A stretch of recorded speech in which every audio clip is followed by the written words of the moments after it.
Hey, what's going on, Bear Fam? Welcome back to the channel. Today is a second lower body training vlog, and so I'm going to be showing you guys everything that I'm going to do for today. I just took my pre-workout, so waiting for it to kick in. I'm going to warm up a little bit before I really start feeling it. I don't like warming up when I start feeling the face tinglies. I don't know, it's just a weird thing of mine that I don't really enjoy. But anyway, yeah, we're gonna do a leg workout. Gonna hit the entire lower body, so it's not just gonna be a quad dominant, it's not gonna be a hamstring dominant. We're gonna hit the entire body, and yeah, it's gonna be good. So I'm planning on working out with Taylor, so when he gets over here we'll start working out together. We're gonna start here and then we're gonna finish out at the neighborhood gym. So yeah, let's do it.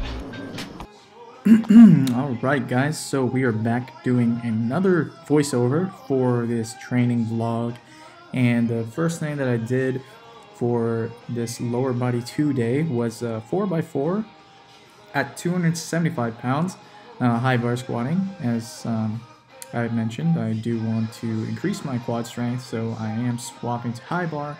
I might swap back to low bar pretty soon, maybe in a few weeks, but for now, going with high bar. I really like my depth and strength on the high bar these days. I'm definitely getting a lot stronger. I'm sort of regaining that strength, and this 4x4, I really smoked it, and so I think I can definitely start going a little bit heavier. The next thing was front squats at 205 pounds. This is 4 sets of basically 6 to 8 reps. Here I got the full 8 reps, and with the front squat, I do want to just tell you guys once again, make sure that your upper body is nice and upright. Don't let the bar fall forward, and don't let it fall too far backwards either. Roll up towards your neck. Keep it really nice and tight against your front delt, and keep your elbows nice and high. As you can see, I'm really just pushing my elbows up as hard as I can, making sure that they don't drop. Towards the end, of course, as you fatigue, you might start seeing a little bit of, you will see your upper body sort of fall forward, but that's okay. Once you get to that point, I would suggest you stop your reps and just re-rack and set it up for the next set. So here, moving on to the next exercise, I'm actually doing some sumo deadlifts again at 205 pounds. And here I decided to use a little bit of a higher rep range, going 4 sets of 8. And honestly, I probably should have put on more weight for this. As you are about to see, I pretty much smoke this too.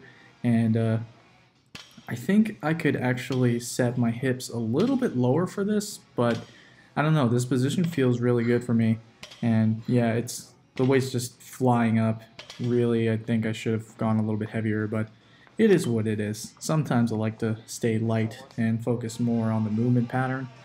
But here, using 205 yet again for some Romanian deadlifts. I am stiff leg deadlifting it technically from the bottom, but as you can see, I am doing some Romanian deadlifts. And with this, I did 4 sets of 10, which, to be quite honest, was maybe a little bit too much. I was pretty gassed at this point, but this is my last set here that I've recorded. And with the Romanian deadlift, really just go down to the point where you feel your hamstrings, tighten up the hardest, and from there just explode back to the top. Next we changed gears, went to the Piedmont gym instead, and here you can see I'm doing some reverse lunges for that nice quad activation. You get a little bit of hamstring and glute activation with this exercise as well, but as long as you kind of focus on that front leg, you can really get some really nice contractions of your quads. I do like to do one side first and then the other. I don't like alternating because I tend to lose count when I do that, so that's why I like to do one leg at a time. These really tire you out, and I do suggest you use a higher rep range for this and sort of treat it like a bodybuilding movement. Don't just go overboard and go super heavy, because you can sort of hurt your knees if it is too heavy and you sort of slam your knee at the bottom. Here you just see Taylor doing some leg extensions. I am also doing leg extensions here, and pretty much just he's gonna grab the camera for me in a second. It's always tough to adjust in between sets when there's a sort of big disparity between sizes of your training partner, but either way, I love having a training partner. I love being able to work out with a friend. It really just makes the workout go a lot faster, in my opinion. But with the leg extension, or really just concentrating on the quads, squeezing them as hard as I can at the top, you'll notice that my range of motion is a little bit small, but to be quite honest, I don't really feel the need to sort of curl my leg at the bottom range of the motion, like all the way down, just because I don't feel like I get that much more of a contraction anyway. So I kind of like to keep it in that range. Next up was some leg curls, and as you can see here, Taylor is demonstrating the leg curl for us. With this, it is a seated leg curl, so it's a little bit different than a prone leg curl.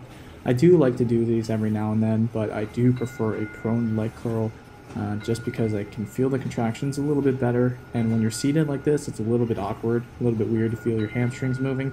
But at the end of the day, it's still a great workout for your hamstrings. And last but not least, we got some calf raises, some seated calf raises, and I'm using an easy bar here and also using a barbell pad just because it can hurt a little bit on the knees. So yeah, if you do these, make sure you got some kind of pad to sort of buffer that bar from your knees.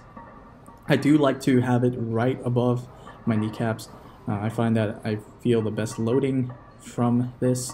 And also, I do like to put my feet up on a plate, typically like a bumper plate, which will be a lot thicker, so you can get a good stretch at the bottom for the eccentric portion of the lift. But with this, I like to go heavy, and yeah, this is actually a really great calf exercise overall.